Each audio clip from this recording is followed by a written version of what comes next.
Donald Trump has struck once again, unleashing a new barrage of tariffs, this time aimed directly at BRICS, the rising global bloc reshaping the balance of power. He has branded them his chief geopolitical adversary, but in doing so he may have chosen a fight he cannot prevail in.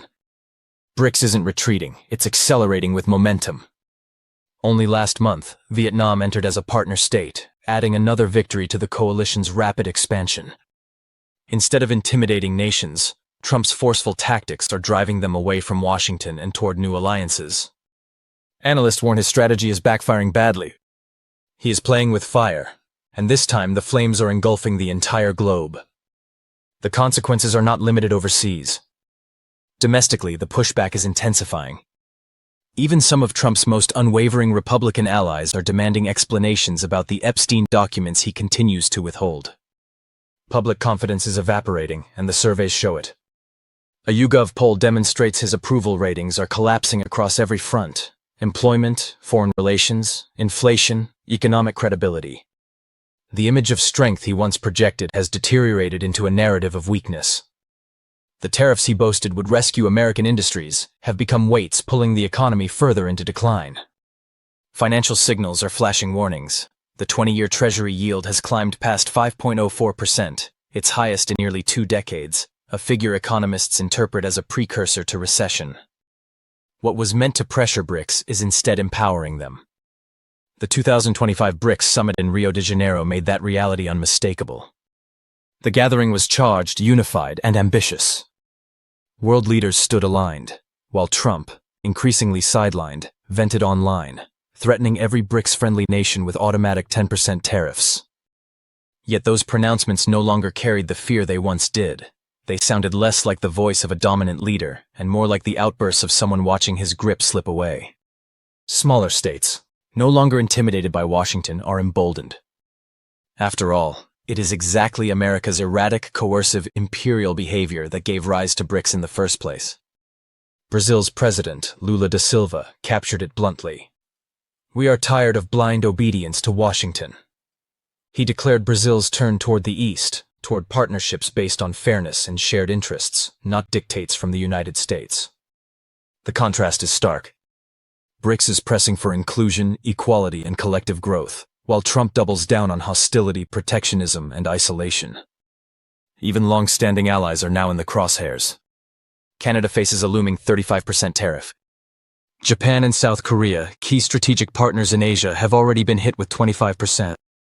These aren't purely economic moves. They are political acts of sabotage, reckless decisions that make the world question whether Trump is deliberately undermining American power. Meanwhile, BRICS is not only withstanding the pressure, it's constructing something durable. As U.S. influence ebbs, BRICS is crafting a framework shaped by many nations, not dominated by one. The 2025 summit left no doubt. BRICS is not just surviving, it is rising with force. And in a surprise, it was Brazil, not China, that captured the spotlight. Lula da Silva used the stage to send a resounding message: enough is enough.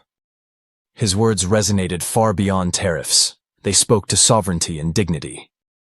The symbolism ran deeper still.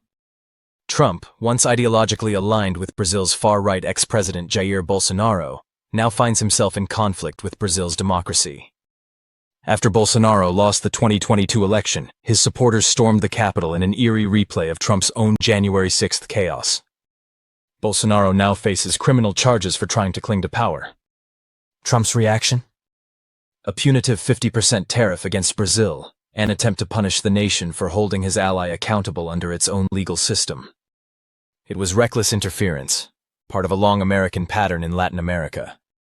But this time Brazil is no longer bowing. "We will survive without U.S. trade," Lula insisted. And the reason is clear. Other partners are foremost among them is China. The Brazil-China relationship is not shallow, it is strategic and thriving. As Washington retreats, Beijing steps forward, not merely as a buyer or seller, but as a co-designer of a new economic architecture. Brazil supplies China's appetite for food and raw resources, while in return imports everything from smartphones to electric cars. This is not dependency, it is reciprocity. A balanced, expanding partnership. The statistics speak loudly. By 2023, Brazil's exports to China were nearly 4 times greater than to the United States. The shift is monumental. Nowhere is it clearer than in Brazil's automotive industry. In just 5 years, the sector has been transformed. Chinese electric vehicle makers, once seen as minor players, now dominate showrooms and highways. Companies like BYD have overtaken legacy brands such as Ford, whose dominance has collapsed. The symbolism is powerful. BYD didn't just take market share. It physically took over a shuttered Ford plant, revived it with cutting-edge technology, and employed thousands of Brazilians. It was a rebirth, but not through American hands. As the US turned inward, China delivered, offering not only affordable goods but often superior products, better suited to the global South's needs. This is bigger than commerce. It is about influence, independence, and the shape of the future. Trump may believe he is isolating BRICS, but in truth, he is isolating the United States. The world is no longer waiting. The world is moving on. China's ascent hasn't ended with automobiles. The same trend has rippled across multiple sectors: smart devices, green energy, consumer technology, and beyond, as Beijing steps into the economic gap left by Washington's waning clout. Yet what's emerging reaches far deeper than trade. This is not merely about transactions. It is about construction, collaboration, and the reconfiguration of global partnerships. Brazil, once treated as a distant buyer, is no longer simply importing Chinese products. It is co-developing its future alongside China. As a central player in the Belt and Road Initiative, Brazil is actively helping to shape a new epoch of cross-continental integration, its terrain reshaped by highways, seaports, solar arrays, and railway systems, conceived not in Washington, but in Beijing.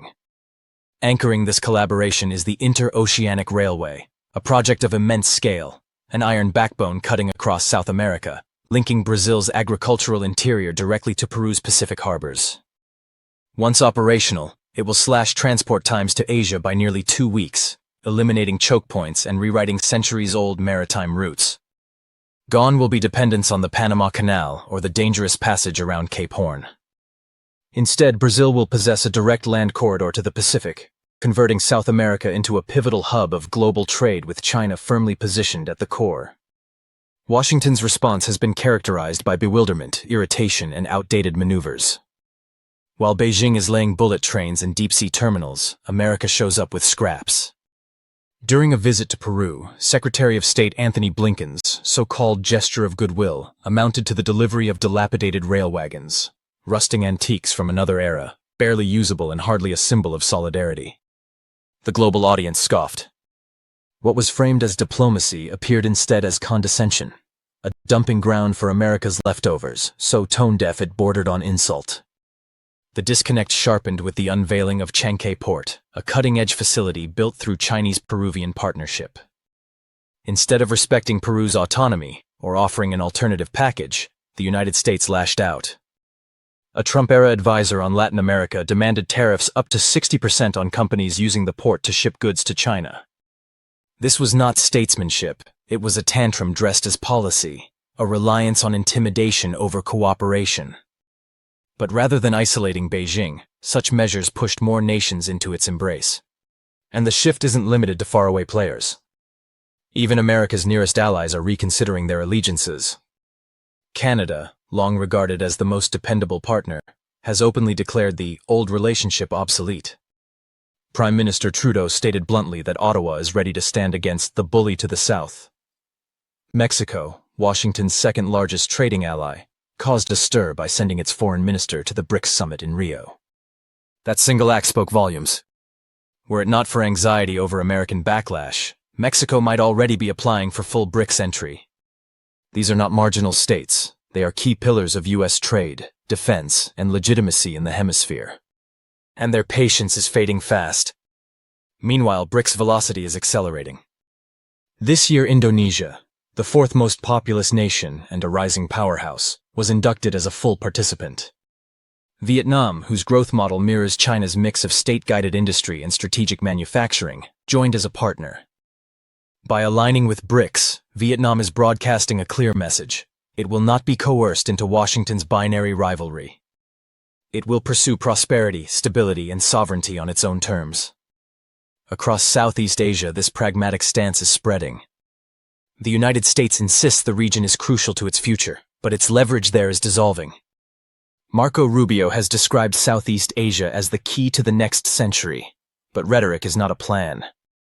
Enthusiasm cannot substitute for vision. As long as the United States clings to tariffs, Cold War slogans, and threats of exclusion, it will continue to surrender space to Beijing's patient, adaptive approach. China is not merely playing the contest more effectively, it is rewriting the entire rulebook, proving that cooperation rooted in respect, financing, and reciprocity is far more enduring than domination. The paradox is striking. Every punitive measure aimed at restraining BRICS has instead fortified it. Each sanction, each dismissed opportunity, each misfired diplomatic gesture has pulled more nations closer to the bloc. Chinese investment is no longer perceived as an alternative, it is becoming the standard. This is not just a test of US supremacy, it is a reckoning. Nations are no longer pausing to ask Washington for approval. They are charting courses that best serve their people and futures. It didn't have to unfold this way. The United States still holds vast resources, technological advantage, and cultural sway. It could have met BRICS with bold trade frameworks, groundbreaking infrastructure proposals, and genuine partnerships built to last. But instead, it reverted to old habits of pressure, lecturing, and demanding allegiance without reciprocity. Now the mirage of a unipolar order has disintegrated. In its place rises a multipolar system, untidy, imperfect, but undeniably real. BRICS, despite its contradictions, is assembling something that millions across the globe now trust. Not because they despise America, but because they are weary of waiting to be treated as equals. And as Washington clings to yesterday, BRICS is already constructing tomorrow, rail by rail, port by port, alliance by alliance.